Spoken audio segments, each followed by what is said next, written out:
Good afternoon, everyone, and welcome back. Today, our third webinar in the Moving Forward series, we'll be tackling the topic of including assistive technology in the IEP. I'm pleased once again to welcome back my esteemed colleague, Dr. Gail Bowser. We'll be talking first in our overview about the legal mandate and the importance of proper documentation in the IEP. We'll look at the quality indicators from QUIET. We'll talk about the logistics of proper documentation in the Oregon IEP, and we'll finish with some strategies that can help your team to produce better quality IEPs. So without further ado, let's get started. The things that always fascinates me about this particular topic is that it's very important.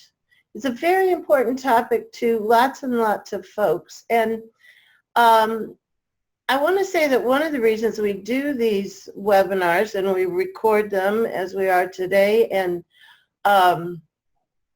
archive them on from the OTEP website is so that the kinds of things that have answers that don't change a lot can be available to you at any time. So I think this webinar, more than any other webinar in this particular series this year, is really aimed at providing an ongoing resource to you and also to your case managers, your IEP team members, and to your school administrators who may have questions about how to document assistive technology in the IEP.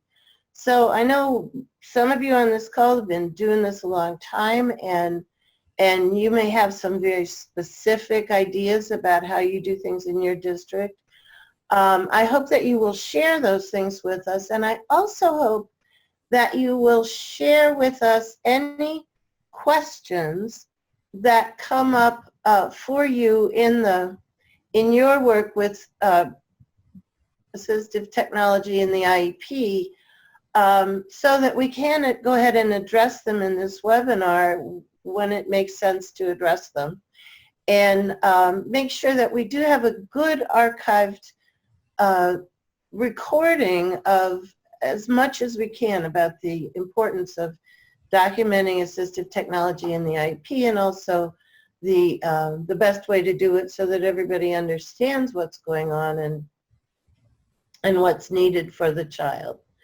So the legal mandate in IDEA is that the IEP team in the school district are required by federal law to consider assistive technology for all students who have IEPs, not just students who have a particular kind of disability or a kind, an obvious need for assistive technology, but to consider AT for all students who have IEPs. And that requirement actually came from previous versions of IDEA when assistive technology was mentioned in IDEA, and the law said that districts had to provide it if a student needed it. But the requirement for special considerations of all the special consideration areas is a fairly new one, and if you read the federal guidance about why IDEA was created the way it was in this last version in 2004, Congress actually said there are some things that IEP teams have a culture of ignoring. Those words, culture of ignoring, was actually in the federal guidance. And so those things, like the need for assistive technology, like the need for Braille and alternate communication strategies and behavior plans, all those special consideration areas, were put into IDEA because they were slipping by us. They were not being addressed by every IEP team, and the federal Congress said, we ought to at least talk about it for every student. So that's where the requirement to consider assistive technology for every student who has an IEP came from. And I always think that's sort of an interesting tidbit of history.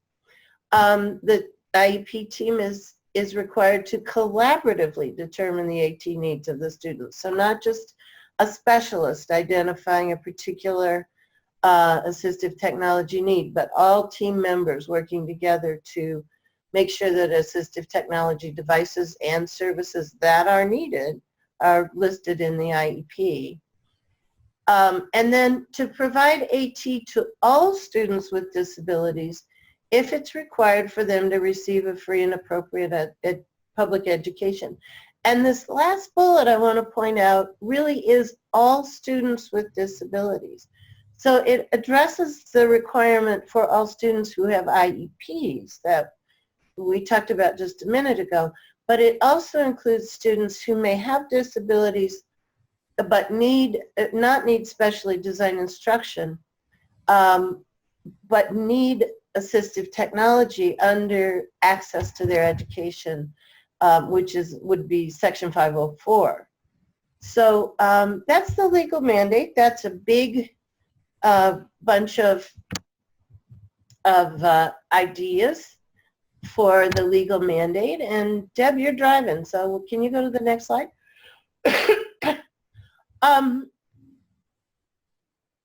Another reason we think so much about documentation, I think, is that the IEP is a record of services needed, a student roadmap.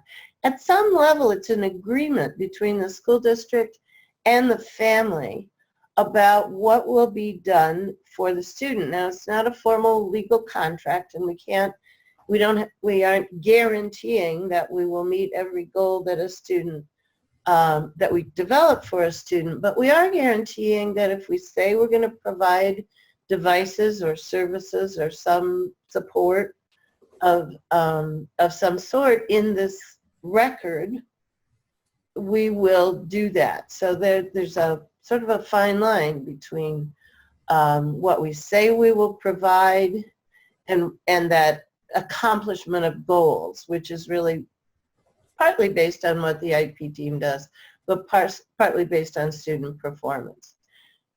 IEPs also communicate students' need to new staff, next year's staff. They are an ongoing record of what we've done, what the student has needed over time, and what the district has done to address those needs. We have worked with many of you in different AT Teams projects using the quality indicators for assistive technology. You can see at the bottom of the slide here the web address for the Quiet website, which is www.quiet.org. And the Quiet website, hopefully you've visited a bunch of times now, and you know that there are quite a wide variety of resources available on the Quiet website. And most recently, I want to remind you, just because I'm proud, that we published a book that has compiled all those resources together and also provides lots of examples and new information in the publication about Quiet. What we're going to do today is focus on the quality indicators for assistive technology for documenting AT needs in the IEP. So this is a national standard. It's been researched and validated by Dr. Joy Zabala, and there are only 5 indicators in the IEP indicator list, but each one of them really has quite a lot to say. So we're going to go over each one of these one at a time. I'm going to talk about the indicator itself, and then Deb's going to provide you with some supplemental information about Oregon rules for documenting assistive technology in IEPs. So the first indicator of quality in an IEP that includes assistive technology is that the education agency itself has guidelines for documenting AT needs in the IEP and requires their consistent application. One of the reasons, as I mentioned before, that we do this webinar is that there are lots of nuances and sort of small details about how assistive technology might be documented or included in an IEP, we want to make sure that our documentation is legal and understandable and as efficient as possible. But we also don't want to document in so much detail that we can't make minor changes in a student's program without an IEP meeting to change the IEP.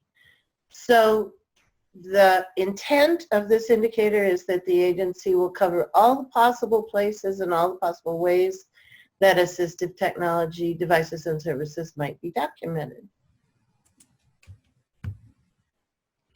So when we look in particular at the IEP, coming from Missouri, I was looking at the IEP there, and you know, when I come to Oregon, I look at the IEP, and the same areas are in both of those that need documentation.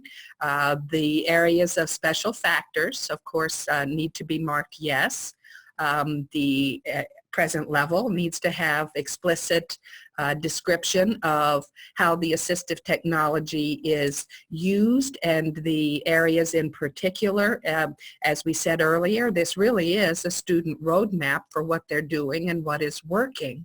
And so you do need to be able to give enough information and explicit enough so that someone else, another team picking up, could look at it and know what is happening.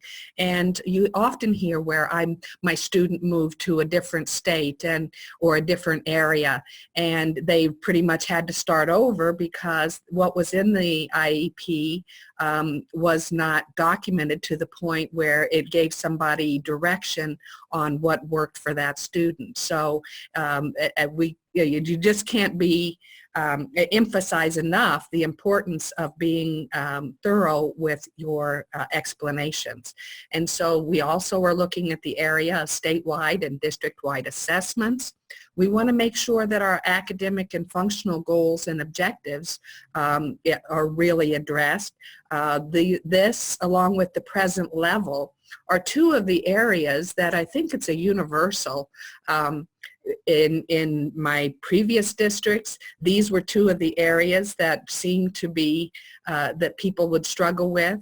Whenever I talked to Laura at the state level here about the IEP, well, it is a universal because they are seeing the same areas in Oregon. So the present level and the goals are some things that we're focusing on, as well as the services and supplementary aids and services. All of these areas are areas where the assistive technology needs to be documented.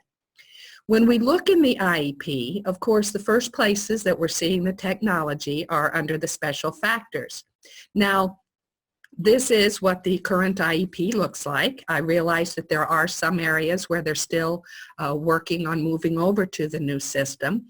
You probably also know that further up on this special factors page is the area of communication. And today we're talking about IEP documentation, and certainly communication is one of those areas. And but there is so much wrapped up in the nuances of communication, and so I mark yes, and now what, and so what. So we really felt that the area of OGCOM is one that we want to do a separate webinar on down the line with some more resources for that. So we aren't trying to slight the OGCOM peeps. We are trying to focus and give attention to it as much as it deserves. I too have a cough. But so this is where we see the first, of course, is the assistive technology devices and services. And so when we look at that, there are basically three reasons why we would mark yes. And Gail, chime in on any of this for if you want to expound. But under our special factors, yes, to indicate a yes, your data in there's that data word, must reflect a need for assistive technology device or service. So as we said in our data webinar, if you haven't taken adequate data to show the outcomes of trial periods for your students, then what you're putting in your IEP may be nothing more than an educated guess. So we do want to make sure that we have data that reflects the need for it. If the team determines that they need it based on trials, it should be documented in the present level. If the team, as we say here in point number 3, if they determine that assistive technology evaluation is needed, then yes, you're still marking yes. And then if you haven't already, of course, we want to make sure every point along the way that the parent is included in our conversation. And not only included, but also that they have signed documentation to say that, yes, I understand that the team is exploring assistive technology and looking at what might help my student to meet their IEP goals. Gail, did you have something to add to that? I did. I want to go back to that second bullet because this is wording right out of the Oregon IEP guidance document that you can find on the ODE website. And it's the first time in any state that I work in, and I get to work in quite a number of different states these days providing technical assistance. So first time I've actually seen it articulated in that second bullet that what you have to have in order to document the need for assistive technology is data, which would be found in your present level statement, but not necessarily a formal evaluation. So it says right in the Oregon guidance, no formal evaluation is required. The decision and supporting data should be documented in present level. So if you've had the opportunity to try, we do a lot of tablets these days, so if you've had the opportunity to try a tablet or perhaps a Chromebook or something, and you find that you have data that it makes a difference for a student, then an assessment is not necessarily needed. And that will depend in part on how your district does things, what your assistive technology services look like in your assistive technology teams, if you have one, how they work together to provide assistive technology. I was just really proud when I saw that wording on the state document. So just wanted to brag on Oregon a little bit. Well, I think Oregon is ahead of the ball game in a couple of, in a number of ways in the verbiage that they use. And, the fact that AIM, which we're going to talk about coming up, AIM is now in the IEP. My peeps are back in St. Louis are saying, how did that happen? How cool is that? How did that happen? And so I think that we need to realize that Oregon is on the front edge of some of this change, and that's a really cool thing. So the guidance that Gail is mentioning is on the ODE website, but if you just go to the net and you type in Oregon IEP, it takes you to that page, and it's got some wonderful resources in addition to what we are providing today in guidance and what makes a good IEP, and there's also good guidance about the present level on how to improve in that area. So yeah, they've got a good handle and they're leading. If you didn't know that, pat yourself on the back. So yes, back to marking yes, if the student is already successfully using assistive technology. So you may not have any exploration that needs to happen, although every year you may want to say, is there something better? Is there, do a look at new technology that may have come out. But if the student is successfully using something, it needs to be documented. Now, I have to say that earlier today, I had someone who is now going through our AT Teams training that said to me that it was a real eye-opener for her to go through this training and to see what assistive technology really is.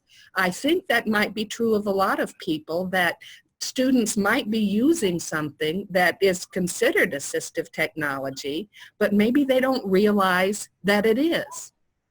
So she said that taking the AT Teams project training really helped her to see that there are so many levels of assistive technology. And yes, some people may not be marking it even though the student is using it. So Now, that was could you give us an example of that? Of what the student might be using. Something Well, that people might not know is assistive technology? Well, whenever you are looking at, the fine lines between assistive and instructional technology these days, the lines are very gray. And so if you're wondering if it's assistive technology or not, I think you might want to err on the side of putting it in there if it involves technology at all. But as you said, the tablets are very heavily used now. It could be that the student is using a tablet and finding success with it, but whenever people come to this spot of marking yes, they aren't considering it assistive technology. And we've had the discussion before of what is the difference? How do I know in this gray area of our technology what is really assistive? And Gail, you and I talked about if everyone in the class is using a tablet, that might be instructional technology. But if you took it away from everybody in the classroom and they have another way to accomplish that task of writing, then that's what it was, instructional. But if my student no longer has a way to complete that task without that technology, then it's assistive because it's required by my student to complete the task. So, the areas and the things that can be considered assistive, again, if in doubt, write it in there because, again, this is instructions that follow with the student. Now, when we're born, we don't come with a roadmap or instructions. I think most of us wish we did. But in our IEPs, we have to make sure that the documentation is there, that if it's technology, this is what it is, what is working.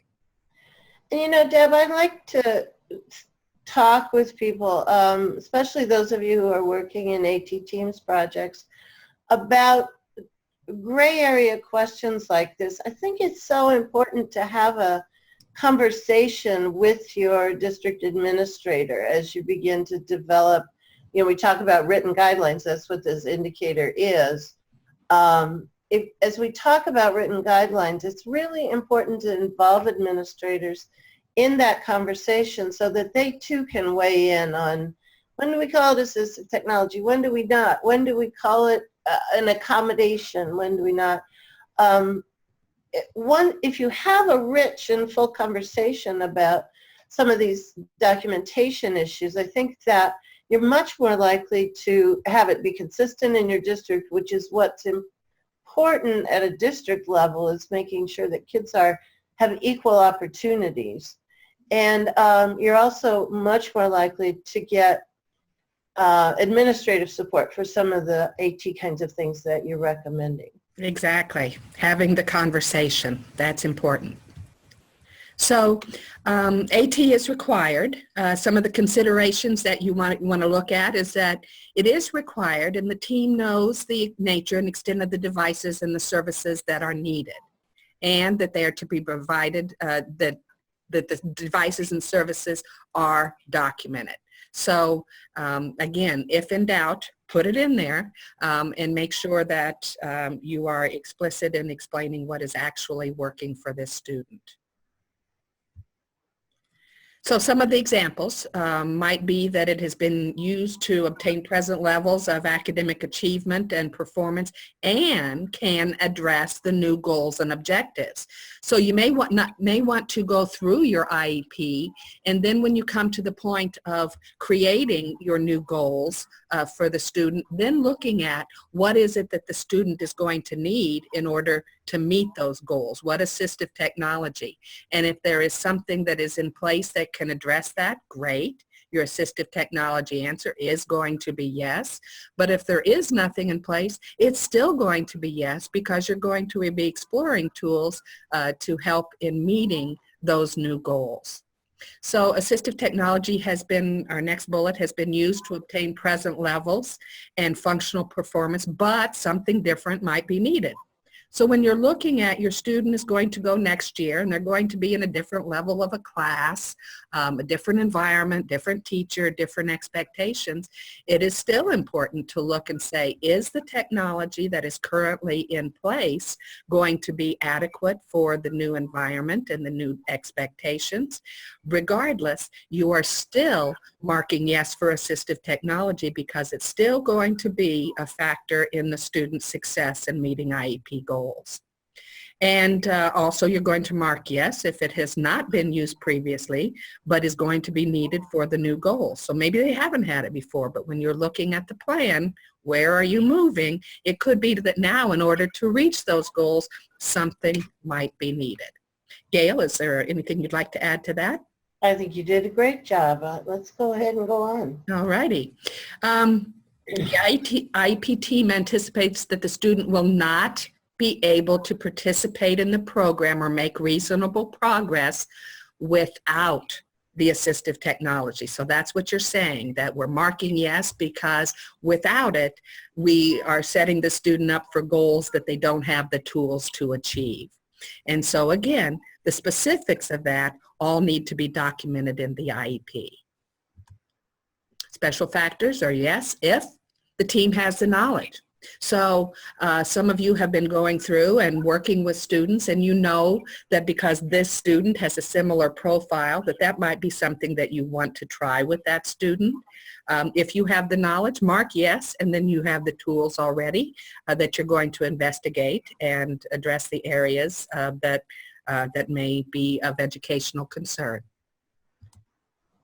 So for an example, Susie's having difficulty with handwriting due to fine motor, so we're going to trial an 8-week period with an adaptive keyboard with a classroom computer. So you've marked yes, but now you're saying specifically what it is that you're going to do. So you'll want to come back in the future after you have completed the trial and document what worked, and if you're still in the trial process, then you can move forward with trying the next thing if this one didn't. If you need help, still mark yes. You've concluded that the student does require technology in order to meet the new goals, and what you're saying here by marking yes is that they should be investigating the assistive technology. So all three of these areas are ways that you would mark yes to that special factors page.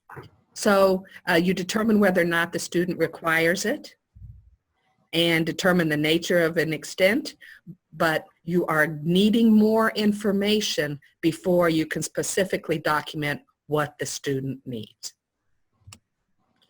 Here's an example. Request for consultation will be submitted to OTAP. So maybe you want us to come and help you because you're not familiar with the tools that you might need. So again, you're marking yes for all of these. Got two reasons really, the basic reasons why you might say no. The first is that you would check the no box because you're telling others that you have considered assistive technology, but it's not necessary at this time.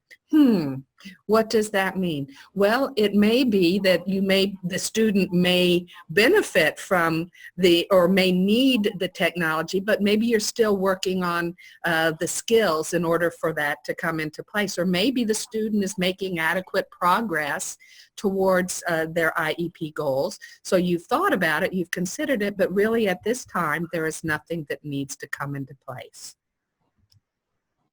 So you're saying that the student is going to be able to participate and accomplish their goals and their tasks and make reasonable progress without having to supplement with assistive technology at this time. But remember that every time you come to that IEP meeting or every time a new goal comes in, or if you're seeing that the student is struggling in a particular area, that remember that even if you say no this year, but maybe in the future that things could change and you are reconsidering this on an annual basis. And best practices indicate that the basis of the decision is documented. And this is one of those areas that a lot of people don't think about, is that if you tried, or if you've talked as a team and you decided no, it may be that you want to put in there what your thought process was, particularly if it's being requested by certain members of your team. So if you've got someone who is saying, my student needs something for taking notes, and you've looked at it and, well, the student really isn't at that point and they don't need it yet, but putting it in the IEP and saying what the basis of your decision is also important. Gail, you look like you have something to say. Well, I just want to reinforce that. You know, there is no federal requirement or state requirement to totally document the nature of your consideration activities in an IEP. The real form itself, the Oregon form, talks about, you know, is it needed, yes or no, and then if yes, you have some further documentation requirements.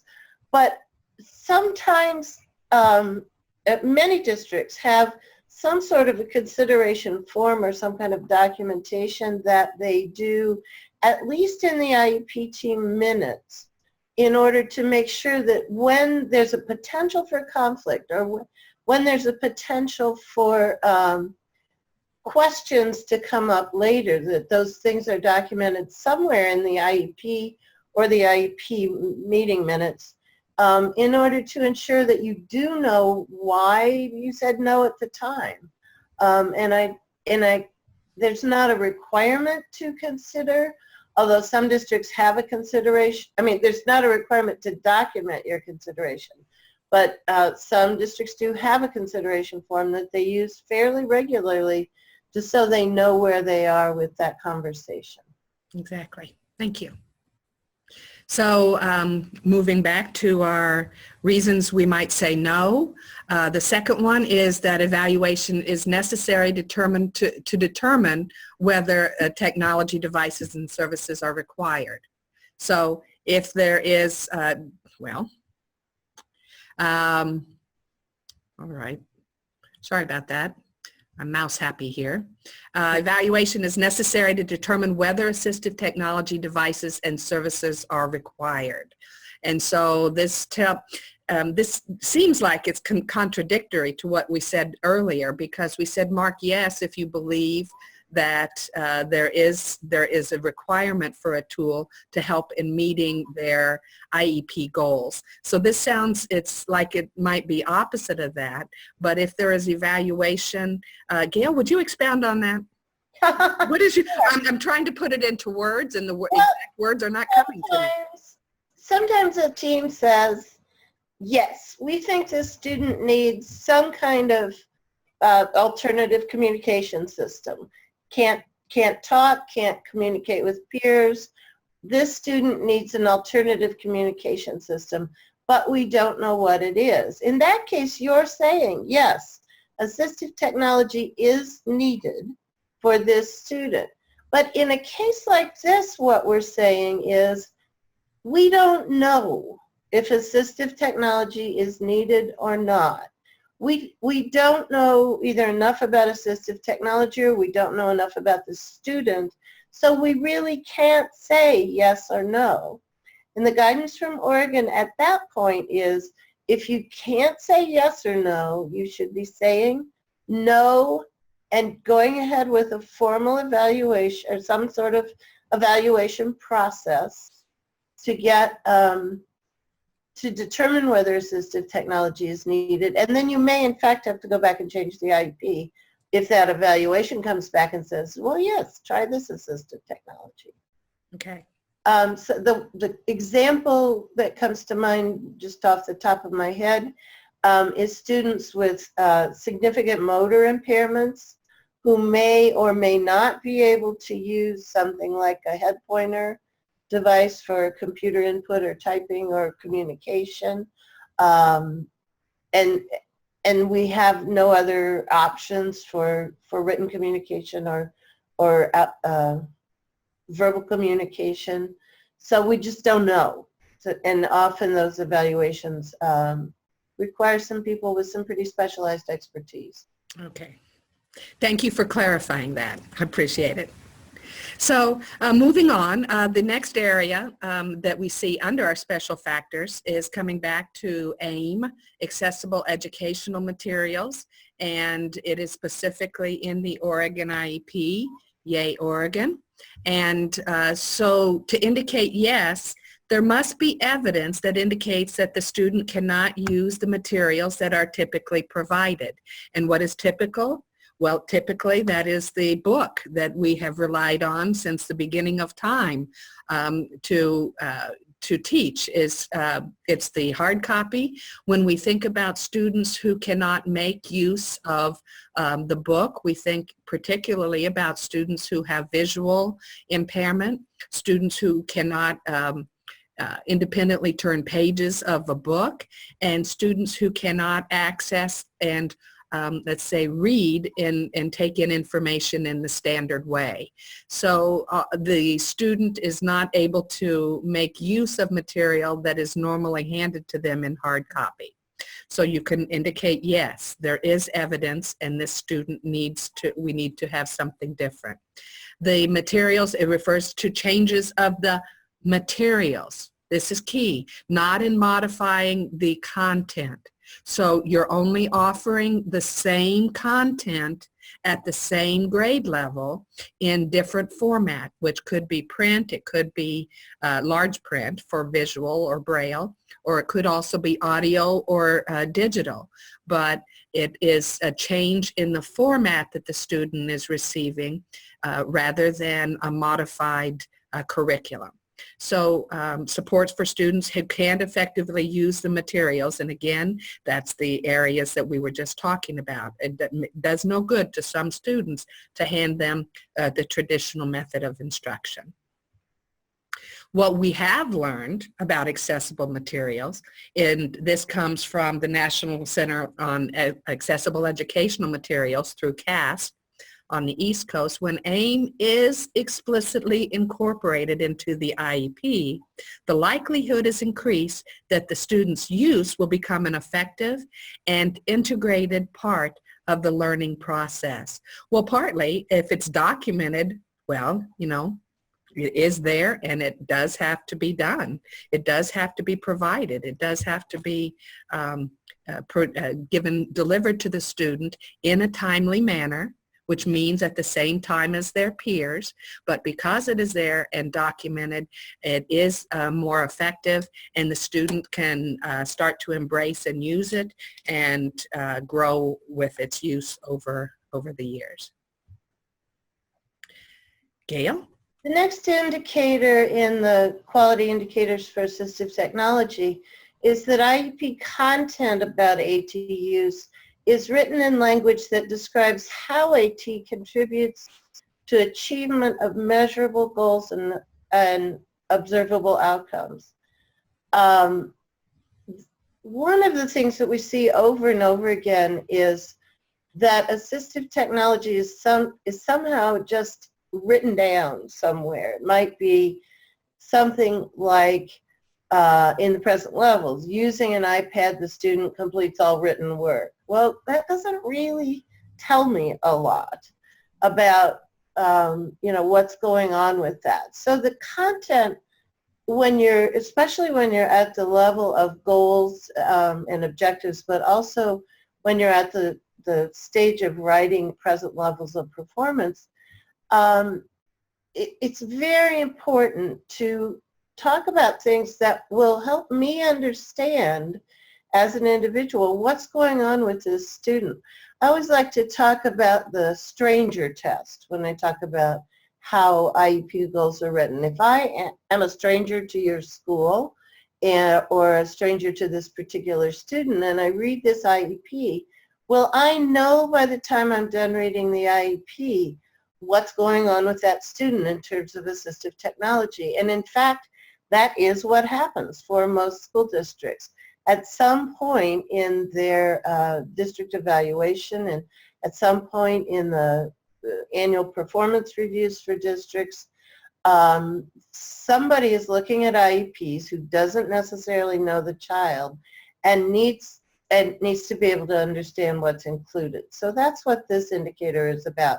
Can I tell from what you write down in an IEP what's going on with that assistive technology on a daily basis?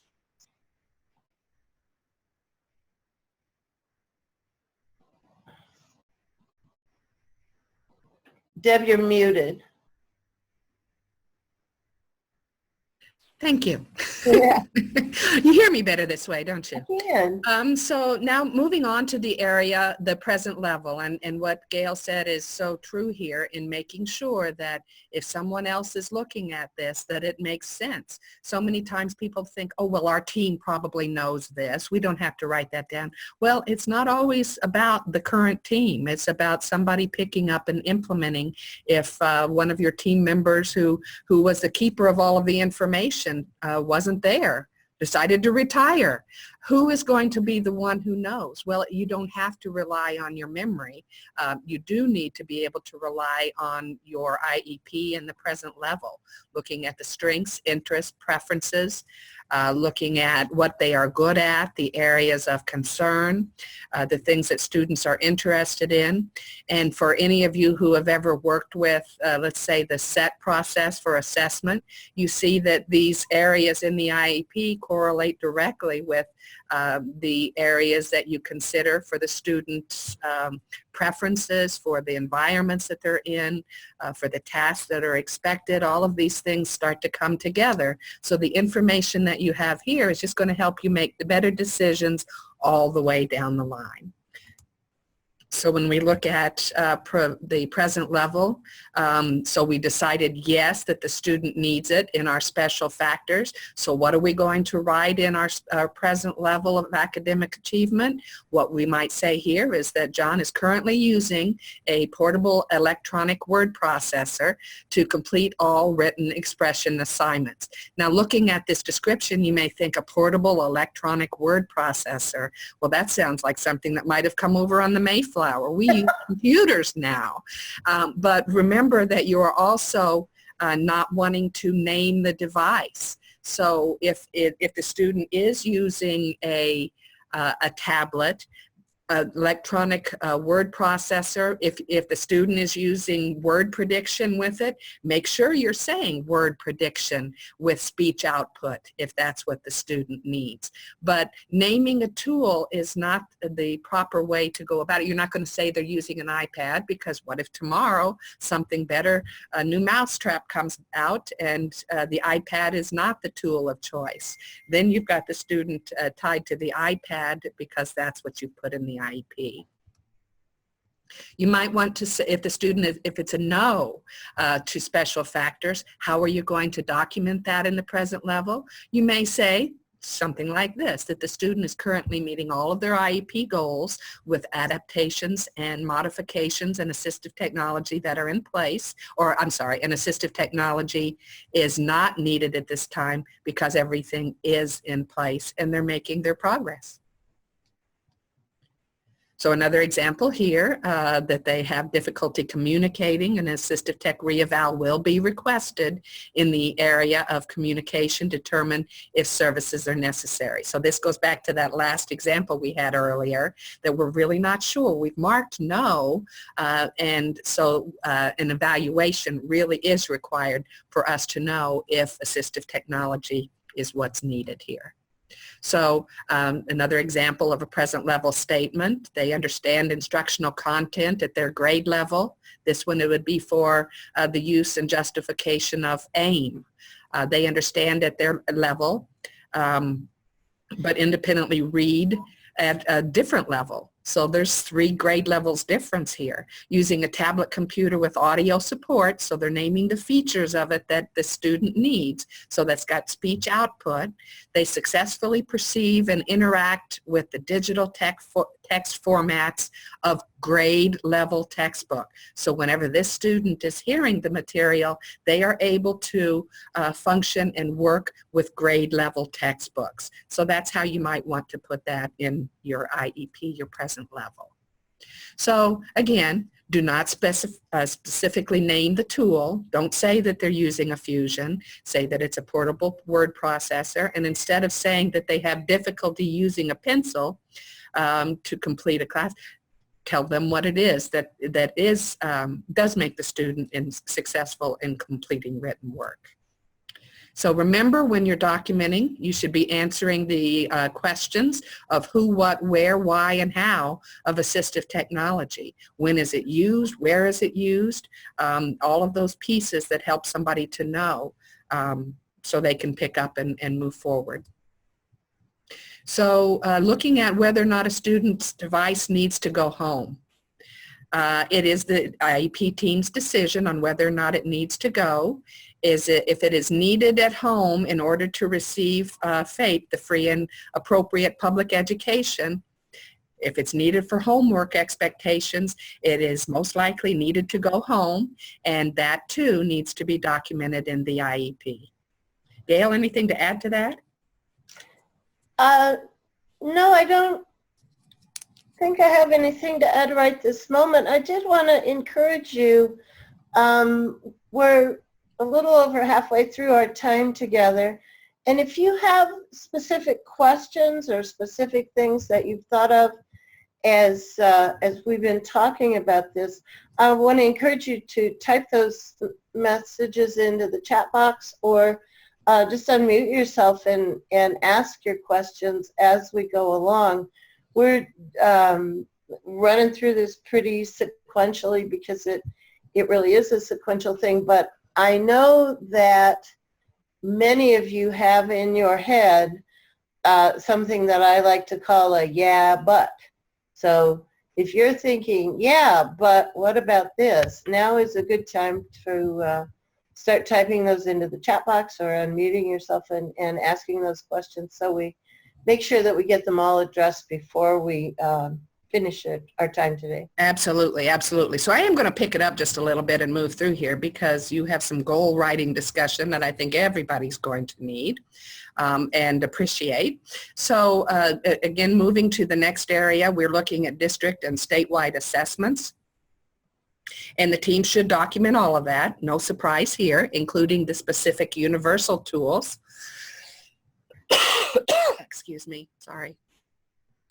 The supports and accommodations, identify anything that is embedded into the testing itself, the universal tools, that needs to be turned off because of potential distractions.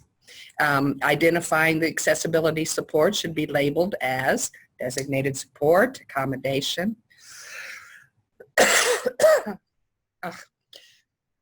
Frustration, sorry. Students shouldn't see an accessibility support for the first time on the assessment. So you're busy trying to answer questions and not learning this technology at the same time. Yeah.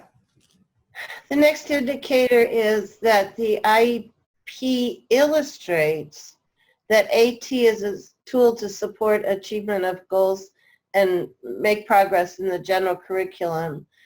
It establishes a clear relationship between student needs, AT devices and services, and the student's goals and objectives.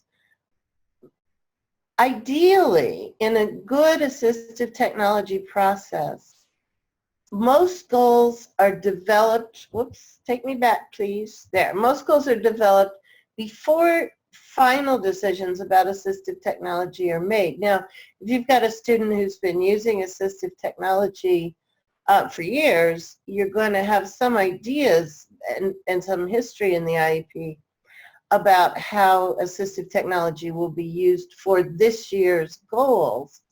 But it doesn't preclude the idea that we'll have new goals this year, or that we'll have goals even that are more specifically related to the appropriate use of assistive technology. We were talking earlier today about a webinar that Deb and I both participated in, where some of the goals for an individual student were actually about being independent and self-determined with his assistive technology, because he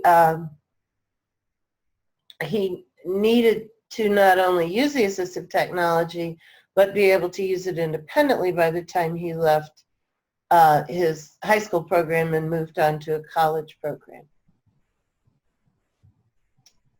So your turn, Deb. Okay. So here we are talking about academic and functional goals. Comes as no surprise that we really need to be clear on the goals and to be using SMART goals. You may remember that SMART means specific, measurable, attainable, realistic, and time-bound. So it's not just that they're going to start talking. It's specific. What are they going to do in what amount of time, and what realistically can we expect to see as an outcome? Here we go. This is part of the the resources that you're going to find on the ODE website when you look up best practices in creating assistive technology, in creating assistive technology goals. So looking here, it tells us that under which conditions they're using it, the specialized instruction, all of those pieces come together to make the best goals. You know, Deb, I want to make sure that we don't create a misconception here. There are times when assistive technology specific goals are required, and my example of self-advocacy and self-determination for assistive technology use is one of those. Another time when it might be required is if a student is learning to use a new kind of technology, for instance, voice recognition. There are some really very specific skills that need to be taught, and so sometimes you could have an assistive technology goal. But more often what you'll see is what's illustrated in this chart, that the condition under which the student will accomplish a goal might include the use of assistive technology. So using a calculator, the student will achieve 100% on all fourth grade math tests. I mean, that's not a good goal because nobody's going to achieve 100%, but things like that, so that the assistive technology more often than not shows up as a condition of accomplishing this goal. Right, it's not the goal itself. And so, exactly, it means it's a means of achieving the goal, but it's not usually the goal. So for instance, I should have looked ahead, huh? You did a good lead into that. So the goal is not that the student is going to use a portable word processor to do something. They're still going to write a 3 to 5 paragraph essay with a minimum of 2 to 3 errors using a portable word processor. So the goal is not to use the word processor, but the goal is using the word processor to accomplish the task. So it should be included within the goal. So we'll demonstrate an increase using the portable word processor. Here's another example of the same type of progress, but using an augmentative communication device. Notice that they said using picture symbols because students are at different levels of representation. So if you didn't specify that, somebody might think that you are, they may not know what the student is able to, what representation the student is able to use. Gail? The next indicator, all services that the IEP determines are needed to support the selection, acquisition, and the use of AT are designated in the IEP. This is one of the places where I see frequently asked questions. How do I document services? Who services need to be documented? How do those services look when they are documented on the IEP? So Deb's going to have some suggestions for you. But again, I think this is a place where you really need to have some conversations with your school administrators about how your services are documented, whose time gets written in what areas, things like that. And the other observation I have, which has been really interesting to think about, is that, you know, these indicators were validated in 2008. The research on these indicators was finished in about 2008. And one of the things that I believe is happening because we are more and more using pervasive technology as assistive technology. So tablets, Chromebooks, even laptop computers and desktop computers. Our services are different, and the nature of our services is changing because the technology that we're talking about is less and less often specialized technology and more often technology that's already in the classroom. So the kinds of supports that might be needed are different, and in some cases, it's possible for the classroom staff to take on more responsibility for the students' use of assistive technology when in the past they might have needed somebody to show them something that was really special and different. So this concept of documenting all the services that are needed is still very important. It's important to say, especially if it's customization or maintenance of devices, who's going to do what? Often that's done more in the form of an implementation plan. But if there are special people who need to come in and do special things about assistive technology, then we need to make sure that that's documented in the IEP. And Deb's going to talk to you about what that might look like. Thank you. So again, specially designed instruction when we're looking at services, and again, we're going back specifically to Oregon. You need to not only talk about the instruction itself, but the services that are related to that and the aids and services. One of the questions I get is, am I a support for school personnel, or am I, do I work directly with the student? Where are my services? Where are they documented? And I think support for school personnel is pretty self-explanatory, really, that you are there to provide team support, but you're not necessarily working directly with the student. So that might be one of the clarifying areas. But you are looking at how often, where, when are you going to start, when does that service end, who is going to provide it, and what is that role, who is in that role and responsible for monitoring for that student. So it is a well thought out plan, and it is documented. It could be that training for the team needs to happen. It could be that training for the student.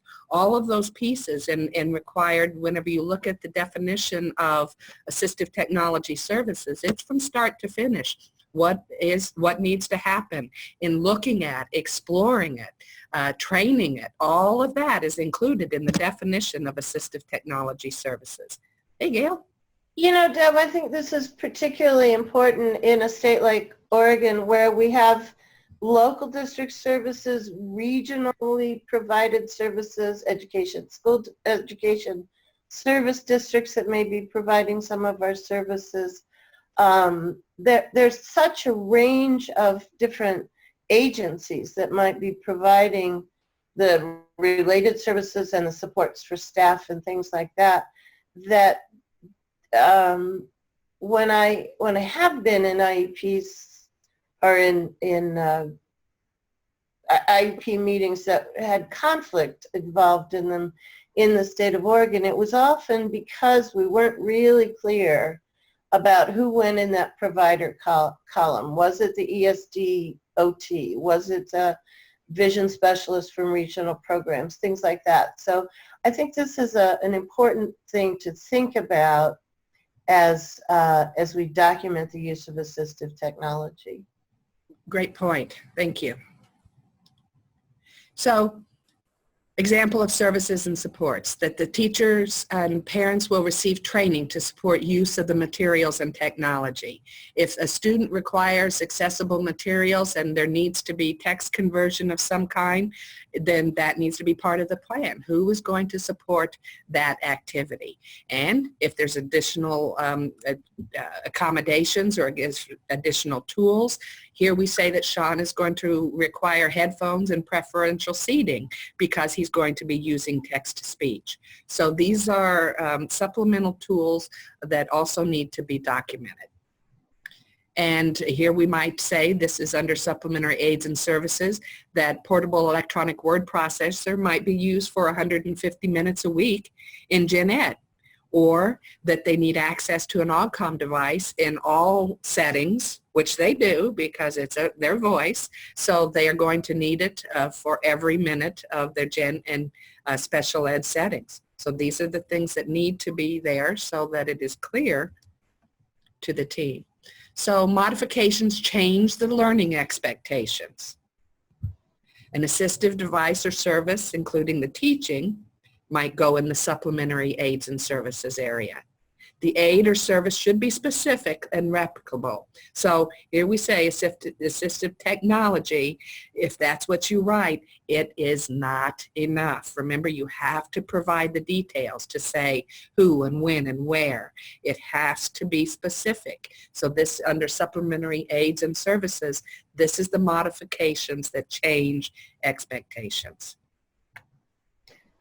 Okay, we're down to the last of the quality indicators. AT is included in the IEP in a manner that provides a clear and complete description of the devices and services to be provided and used to address student needs and achieve expected results. So we talked about this before in terms of the stranger test. If a stranger walked into your building and could read the IEP and understand how a student is using assistive technology, then that's probably a pretty good IEP. But another thing that happens is that we sometimes get into the habit of using jargon and fancy words, and even words like speech recognition, which is becoming more and more familiar to all of us. 5 years ago would have been considered jargon, and we need to make sure that we write things in a way that everyone on the team, including the educators, the related service providers, the instructional assistants, the parents, and the student, to as great an extent as possible understand what the intent of the IEP is. We've talked about this in a lot of different ways, and I wanted to spend our last while together talking to you about a new tool that I got to help develop in a grant project that is still in operation with Charity Rowland at Oregon Health Sciences University. So those of you who know Charity may know that her expertise and her specialization is in augmentative communication and communication strategies for children with complex communication needs. A few years ago, I was involved in an initial grant project that looked at a new tool that she was developing, and the grant project itself was set up in such a way that we developed this assessment tool for kids. And then what we hoped would happen was that as people used this assessment and this skill rating system that we were developing, the IEPs that they wrote for children with complex communication needs would improve. And that's how the grant was written, and that's how we dove into the activities. And we developed a really cool assessment tool that I'd be happy to talk with you about at another time. It's called the CSICY, Communication Supports Inventory for Children and Youth. But here's what happened. So Deb, go ahead and go to that next slide. Nope, the other way. There we go. What we discovered was that as we were looking at the question of, did this new tool help us develop better IEP goals, all of the tools that we could find that talked about improving IEP goals were really focused on whether or not the IEP goals were legally compliant. So we've just spent a fair amount of time together talking about legally compliant IEPs and what it takes to be high quality and legally compliant. But what we discovered as we looked at a bunch of different research, and this is just 3 of the research studies that we reviewed and went looking for resources in, was that there was very little available in the literature or in education world about what IEP goals looked like if they were high quality. So we could say, yeah, that's a SMART goal and it's written in the right places in the IEP, and the goal meets the criteria for all those different things that are included in the SMART goal paradigm. But what we couldn't say was whether or not that meant it was a high quality tool. The goal itself was one that really was one that was high quality for the student and would probably have a significant effect on that student's performance. So I think this last study of Schmidt 2011 found that there was very little similarity between observed symptoms of language disorders and IEP goals for children with language disorders. So we're sometimes at a disconnect between making sure a goal is legally compliant and deciding whether or not it should be high quality. So we went to work on that. Nope. No? There. All right. One of we started looking at why is that? Well, for many of our folks who are writing assistive technology goals, they just don't have a lack of training and experience with students who need ACT.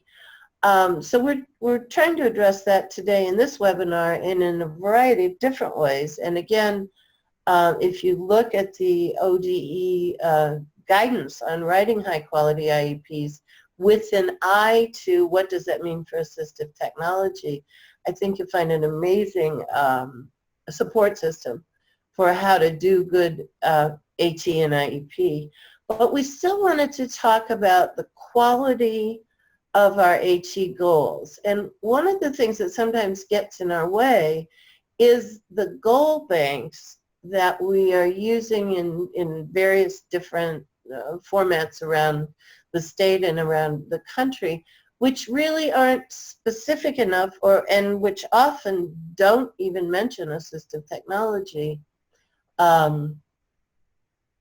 So that, again, is a hindrance to writing good assistive technology goals. And then we've already talked about the focus on accountability rather than addressing the needs of students. So go to the next slide. Here's an example. Lawrence will respond to more complex questions using his device in the classroom. So this is an outcome goal. You know that the Charity Rollins project was an augmentative communication project. And at first glance, this is a pretty, it's a goal. It mentions responding to questions, so it's an observable behavior. Using his device, the technology is included. Talks about the environment in the classroom. But again, not specific enough to really help us understand what Lawrence is going to actually be doing. Are his more complex questions going to be responded to with yes or no answers, or is he going to respond with 4 sentences about the history of the United States election system or something like that? So this isn't enough to really give us a picture of what Lawrence is doing. And sometimes I think IEP goals have to be taken in the context of the entire document, but of the entire IEP document, but this one is so non-specific that it's really not very helpful. So we developed the Design to Learn IEP Development Guide. It's a checklist and sort of a self-rating tool which was developed by a bunch of us who worked on this augmentative communication grant. And we wanted to create a tool that would help us walk through the development of our IEP goals and in some way where we could start to learn more about the quality of the goals and what was important. And we did a lot of research about what was important in terms of meaningful IEP goals for really seeing student change. And then once this document was initially developed, it was sent out to several hundred different people for evaluation, for feedback, for wordsmithing, and whatever other things they wanted us to do to make it even better. So I'm going to walk you through this in its sections, and then we have provided this to you as a handout for today's webinar, and also a couple worksheets that I want to talk about in just a minute. So Deb, if you'll go to the next slide. I want to emphasize that this is a guide. This is a self-evaluation tool, not a rating scale that's to be used for, to evaluate someone's goal writing performance or something like that. But it really, what we're finding is not only for augmentative communication, but also for assistive technology, it helps to answer the question, does each goal make sense for the specific student? And also, when you take goals in aggregate, you help to begin to answer the question, is the entire IEP of high quality? So that's the purpose of the IEP Development Guide. This is the first section of that guide. So the first section is a list of questions that you can ask yourself about, are the goals focused and precise? Does each goal have one clear focus? Sometimes as we collected IEP goals for this project, we saw that the student would, for example, the student will express wants and needs, ask questions, tell a story about what happened last night at home, and invite a friend to play with them as one IEP goal. For this level of communication, that really was a very scattered focused. It was about social communication and expressing wants and needs, refusal, all kinds of things. So we wanted each goal, first of all, to be something that that was probably an annual goal that would probably take a year to accomplish, but to have one clear focus. So here's some examples of things we saw in the project. The student will show expressive and receptive use of speech-generating device. Now, again, that's not a clear focus, and it's not precise enough for us to picture in what places and activities the learning will occur, or pictures that what the teacher might have to do to provide support for learning that goal. Here's another example from our goal bank that we accumulated from goals throughout the country. And this one's a little better. In classroom activities and in the cafeteria, the student will look at a communication partner and tap their arm to gain attention when the partner sits by, but doesn't give them attention automatically. So you can see there, this is probably a goal for a lower functioning child who is just learning communication skills, but something that I can really get my teeth into. I can know what I expect to see in the child, and also know what I might do to help that child learn that behavior. I think I forgot to say that as part of this project, one of the things we did was collected a bank of over 1,000 communication-based IEP goals from IEPs around the country. People who participated in the field test of this study provided IEPs on some of their students. And so all of our examples here, and also the analysis that we did of high quality goals comes from looking at that goal bank in a variety of different ways. It was a really big spreadsheet. So here's part B of the IEP development guide. Will the goals be measured appropriate? So does each goal include a way of measuring performance that's not only observable but also appropriate? Does the criteria for achieving that goal make sense and represent meaningful progress? And will we monitor progress frequently enough so that the learning environment can be adjusted in response to the students' successes or difficulties? And who's going to do it? So here's a couple examples. The most common criteria we saw on these goal banks was 80% accuracy in 4 out of 5 trials. But here's the example. The student will maintain the ability to come here when prompted by a teacher from 91% accuracy to 90% accuracy. So look at the criteria here, 91% accuracy to 90% accuracy. First of all, unless the student has a lot of opportunities to respond to the cue, come here in a day or even in a week, that criteria is going to be a little iffy. If we use that criteria of 4 out of 5 trials, we still only see the student responding. So it's important to carefully consider what criteria are appropriate. Here's another example of one we thought was a bit confusing. The student will choose the correct symbol from a choice of 2 with 50% accuracy.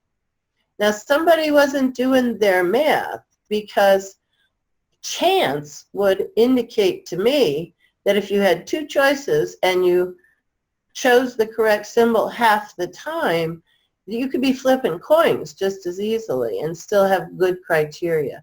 So does the criteria make sense for the goal that we're developing? So that's another way of looking at high quality goals. So let's go to part C. One of the things that this research project really focused on was active participation. We wanted as much as possible in this project to look at how students with communication needs actively participated in their daily environment. And this is also a criteria that IDEA requires for participation in the general education environment. So do the goals actively target participation in whatever classroom environment the students involved? Do the goals encourage the students' full and active participations in activities with peers? Do they foster interactions and relationships that will support participation in the school environment, in the community, and in family? And will the new skills increase the students' capability to function more independently in the real world, whatever that is? So here's one example. When presented with a picture schedule or hand-in-hand signing, the student will tolerate it. This was an actual goal that came from a particular IEP. And so if I go back and look at, do the goals target active participation, the answer for this goal is absolutely not. This is not the student doing anything or even learning anything. It's just not misbehaving when somebody shows them a picture. So we really wanted to ask that question. Is this goal target active participation?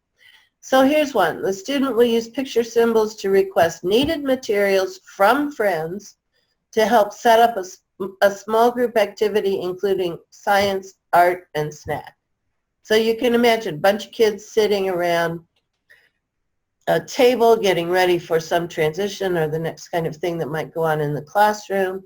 And our student, our target student, is using picture symbols to ask for the things that they need from their friends.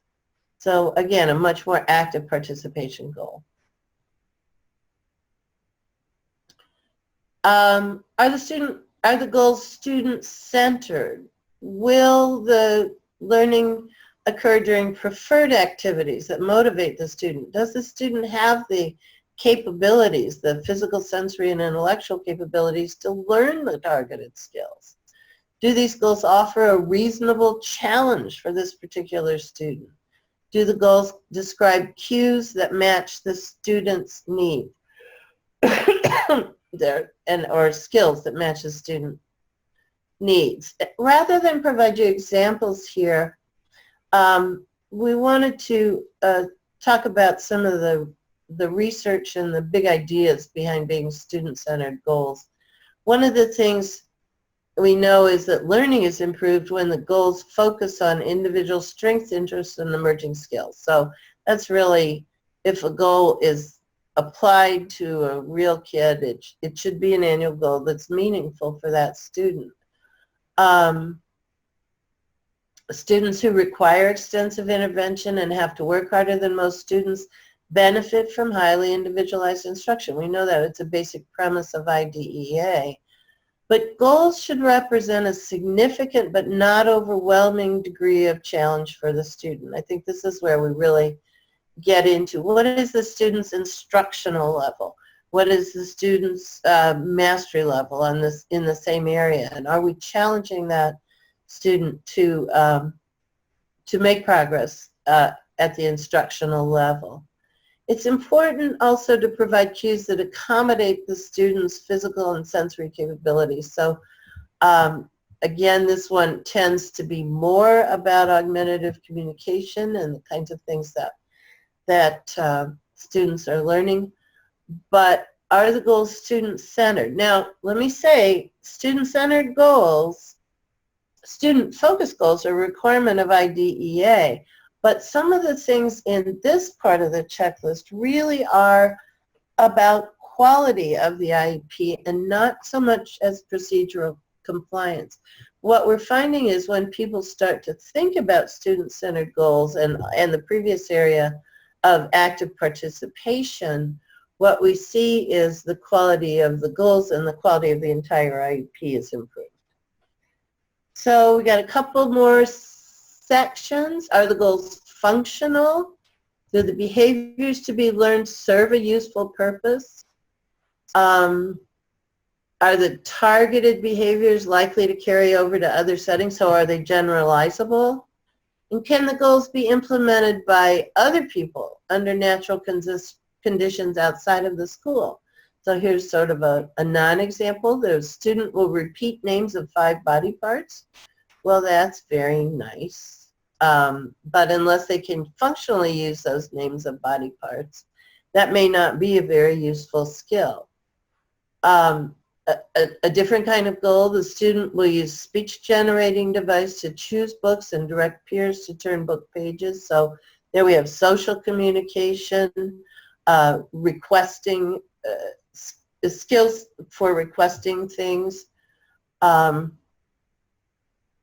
a variety of other good augmentative communication skills that are all built into that one particular goal.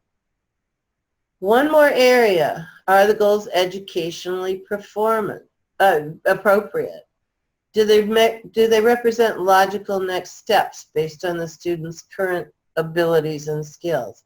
Is it possible to address the goals at least daily?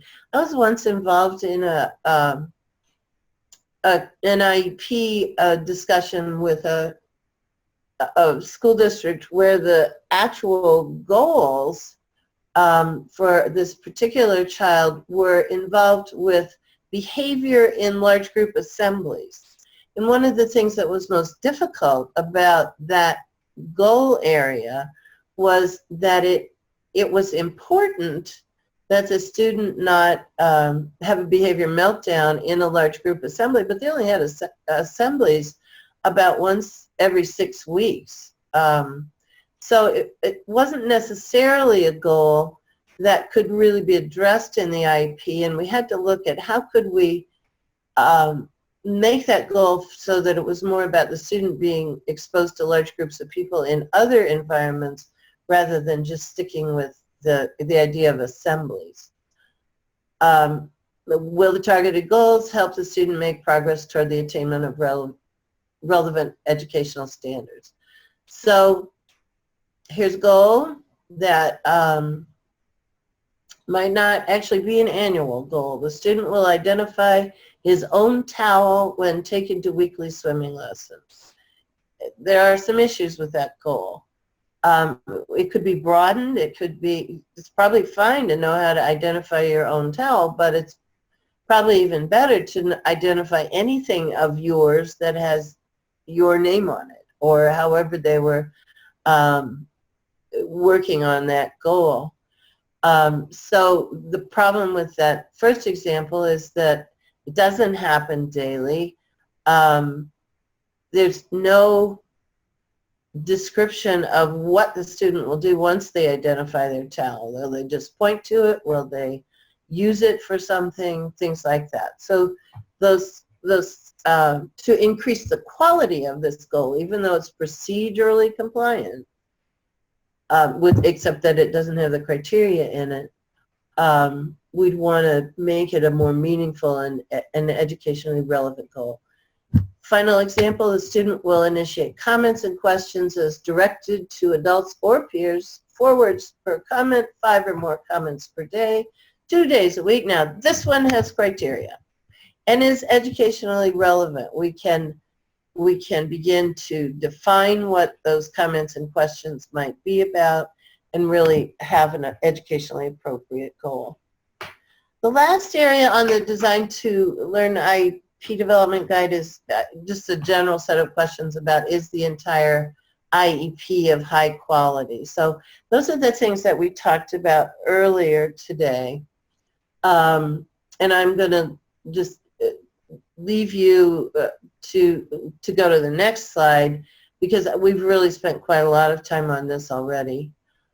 The other thing that we developed was this document, which is the Design to Learn IEP Development Worksheet. So we took the document that we've just walked through with you, and we made it into a worksheet where you could actually use it as a teaching tool, either for the people you work with in in-service professional development, or also we've seen this used a lot now with pre-service teachers, people who are just beginning to learn to write IEP goals, and also with related service providers who've never had to do this before.